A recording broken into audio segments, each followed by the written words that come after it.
Hello, and welcome to another episode of Harlequin's Book Coven, where I read a book and then I talk about how I felt about it like a normal YouTuber who reviews things.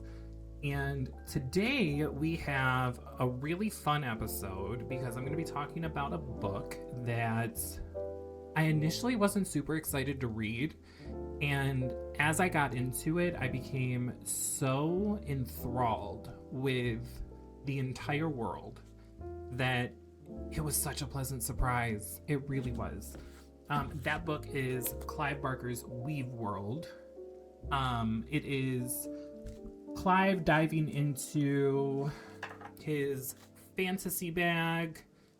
It's definitely dark fantasy. It's a little bit horror, but it's mostly just dark fantasy, which I think is kind of the qualifier for dark fantasy, is that it has some horror elements. And it was very interesting. Essentially, long story short, this book follows Cal and Susanna. Susanna's grandmother has been guarding this hidden world for her lifetime and has passed away. And now, because Susanna is the next in line, she is now responsible for protecting the world. And the world is hidden in a carpet, or what seems to be a carpet. That, I think, was like the... How do I put this? So, when I initially read the synopsis of this, I was like, a carpet? That's such a random ass thing, but okay. But that's kind of the point. It's supposed to be hidden in plain sight. And it definitely surpassed my expectations.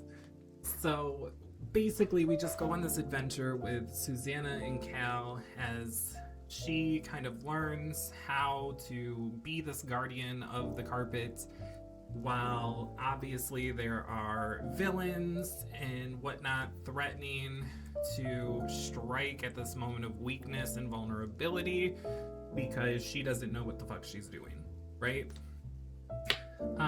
So let's start off with some things that I liked, which was a lot of things. The pacing, to start with, pacing will kill a book for me. Like, it will absolutely kill a book for me. If it is way too slow or way too meandering, which is kind of why one of the many reasons I don't like Stephen King in his works is it gets a little too going off on tangents all the time when I want to progress the story.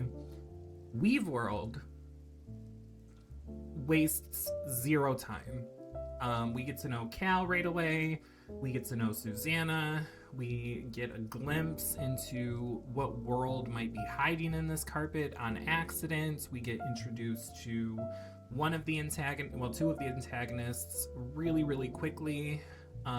The exposition is done as the plot moves forward, and that is chef's kiss. That is exactly how I want it done. I do not want 40 pages of exposition before we can move forward. I want it to naturally evolve. And Clive did an amazing job doing that. I mean, we get introduced to so many characters, and not one of them feels two-dimensional. Not a single one of them.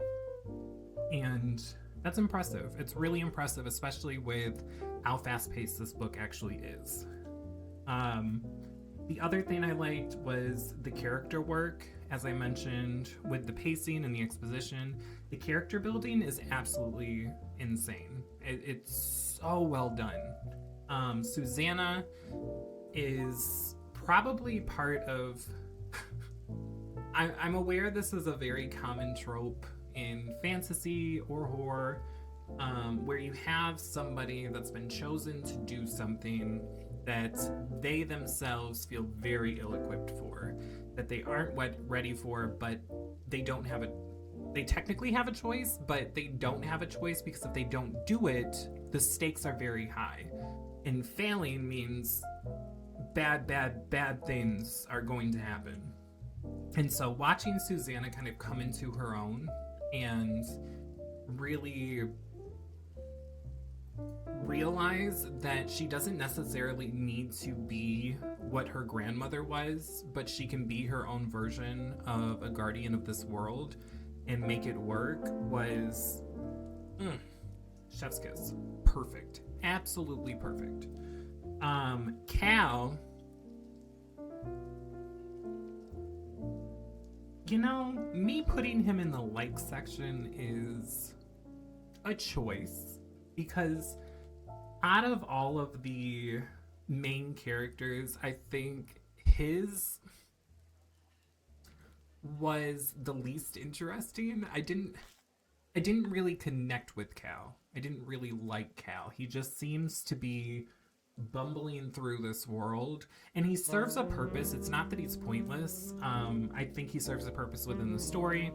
I think he also is kind of... Have you ever read a book where there's very clearly a character that is just vague enough and devoid of enough depth that the reader can kind of place themselves in their shoes?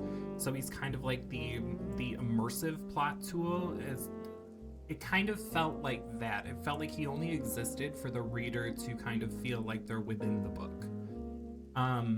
It didn't make him a bad character. It was interesting that he is our second protagonist, kind of our co-main character, and he wasn't unique enough for me to really be able to fall in love with him. But I recognize why he needed to be in there. Immaculata. Okay, Immaculata. It's a hell of a name. Stay with me. Immaculata is the moment in this book. Like, she is everything that you want from a villain. She is evil to the bone. Absolutely evil. However, not in a one-dimensional evil way, right?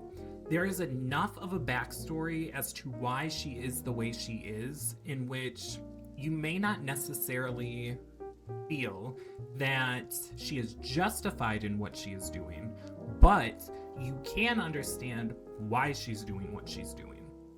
And I think that's a very important part of writing a good villain, is you don't want them to absolutely be hated. You want them to be semi relatable is not the word. Relatable is not the word.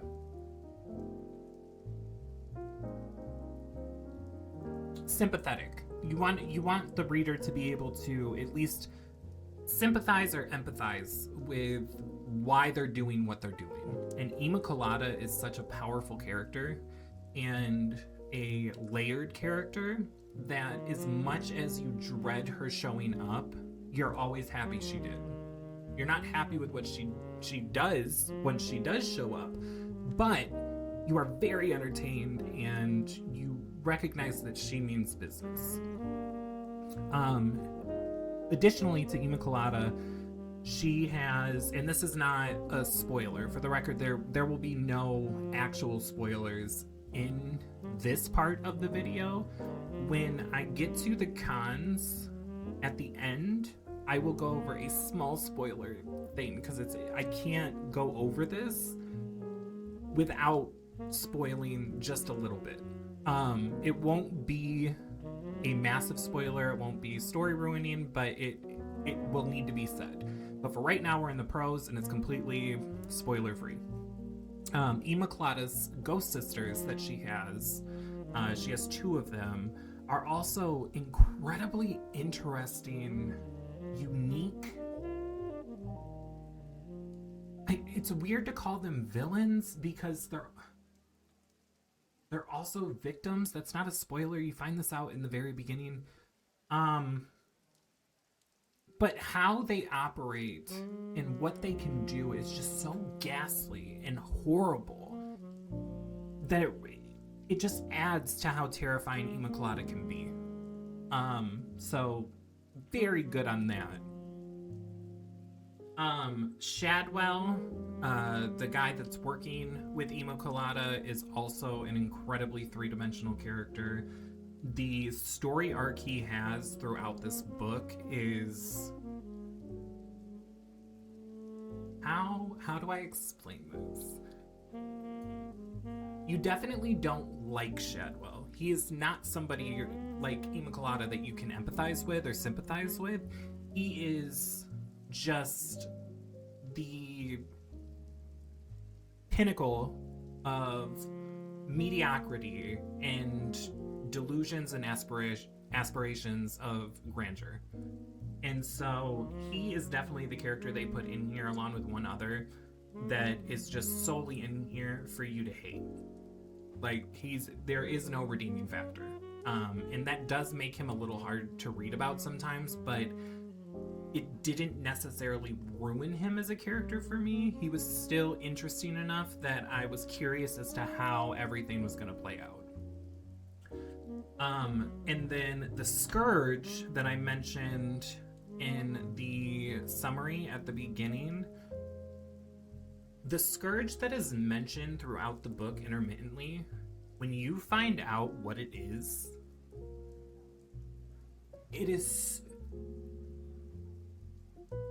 so satisfying. And it is such a left field kind of thing that you're just like, Clive, the genius that you are. Like, what?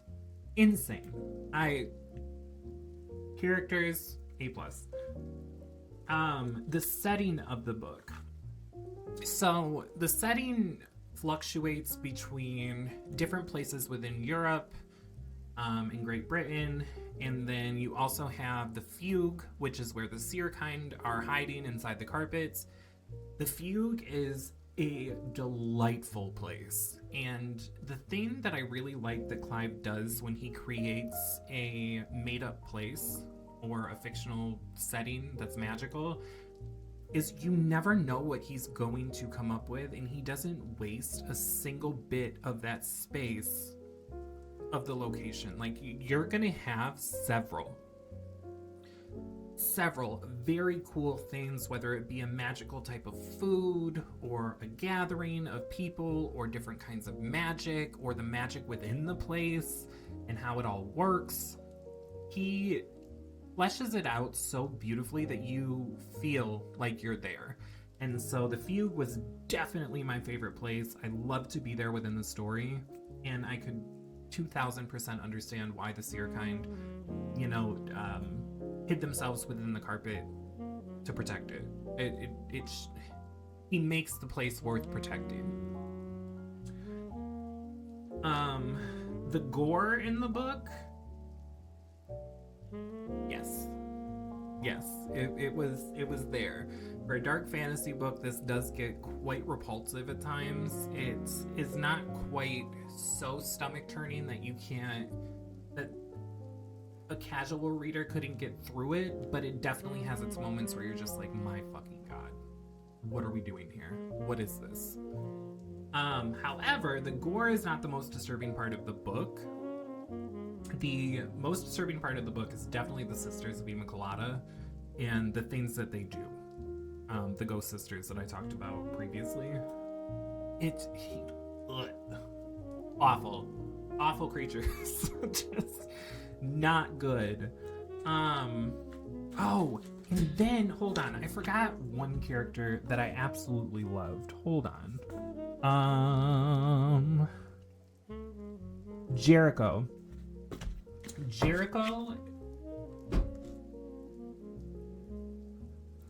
favorite character in the book. We spend so much time looking through the lens of humans in the book that we don't get to spend a lot of time with the Seerkind, and Jericho is one of the Seerkind. And so to get to see humans through the Seerkind's lens and really get to kind of put yourself in somebody else's shoes to see a scenario differently was amazing. Hands down, probably my favorite character in the book, I think. Something about Jericho I just really, really loved. And I didn't want to get through this review without like talking about him a little bit. And then of course the last thing that I really, really liked was the ending. This has one of the most perfect last sentences of a book I've ever read. There's been several times I've finished a book and just been like, oh my god, that was wonderful. But I honestly can't even think of another time that I finished a book, read the last sentence, and was like, oh, what? This is perfect. This is just perfect. This is the perfect way to end this book. So that's all I have to say about that, because I said I wouldn't give spoilers, so I'm not going to. That's how this is going to work. Now,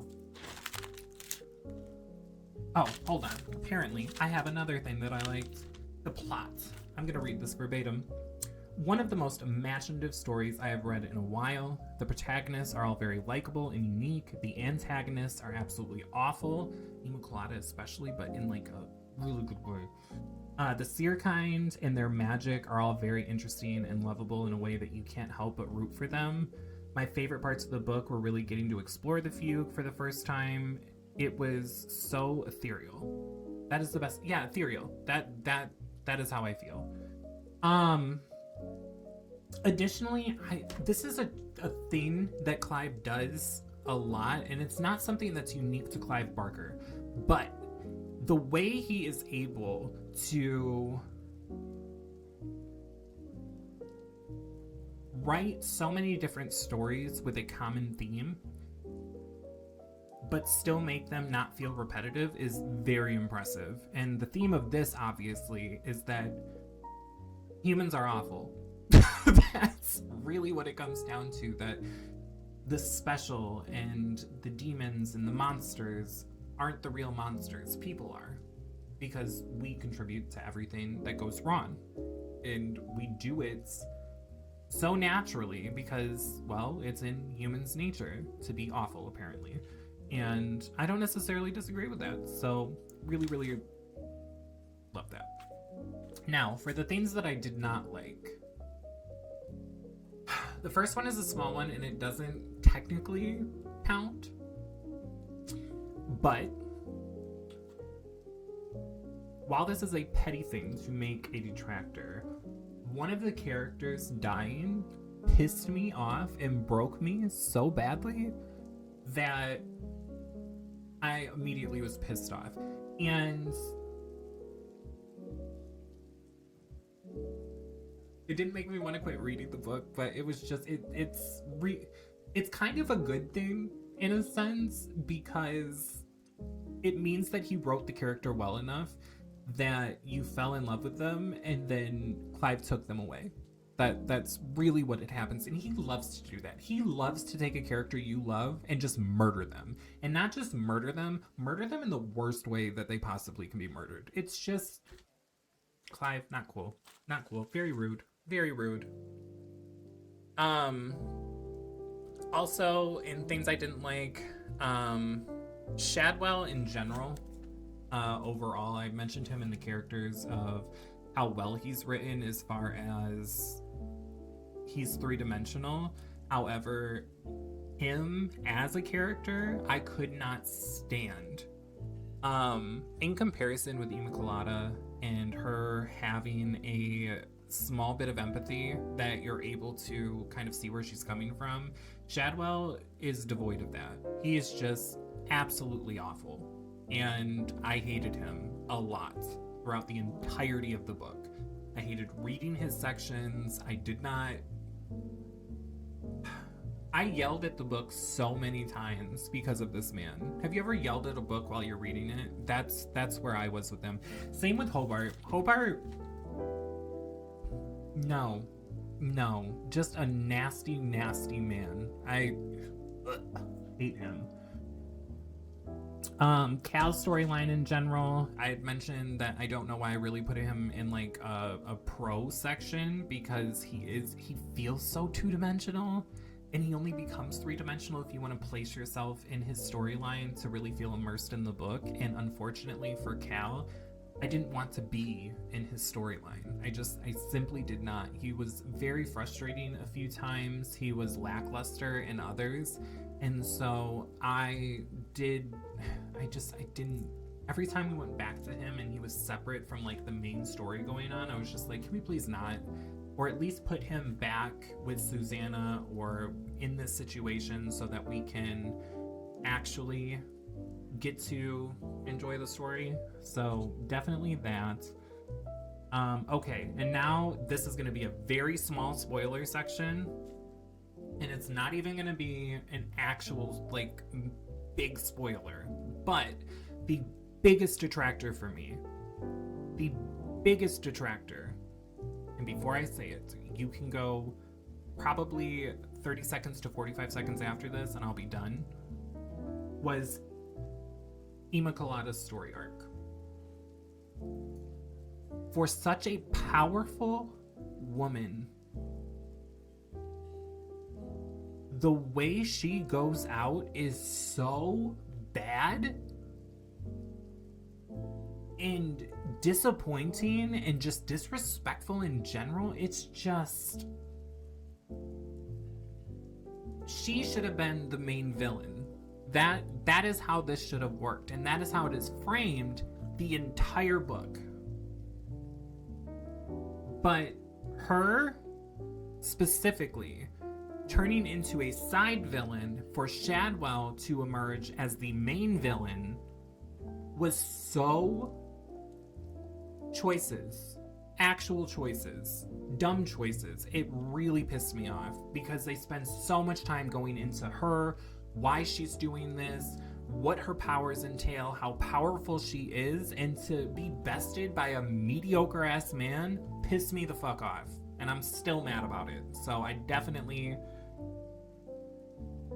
that is the main detractor. Now granted, that being said, perfect book otherwise, actual perfect book, but I am taking off 0.25 points for Immaculada's story arc, but it's still clocking in at 4.75 stars. It was almost a 5-star book. If they would not have done what they did with Immaculada's story arc, this would have been a 5-star book. And there's so many things that are so great about this book that I want to just be like, okay, I took away 0.25, but I want to add like 50 points because I loved this book so much. I really, really did. It just...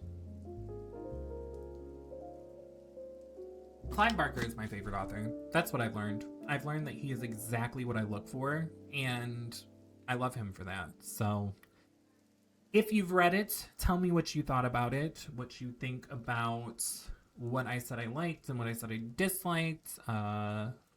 Like, comment, subscribe, do the YouTube things. We have 2 more videos coming. I'm going to be recording them today so that we can have 3 weeks of content coming out. And then,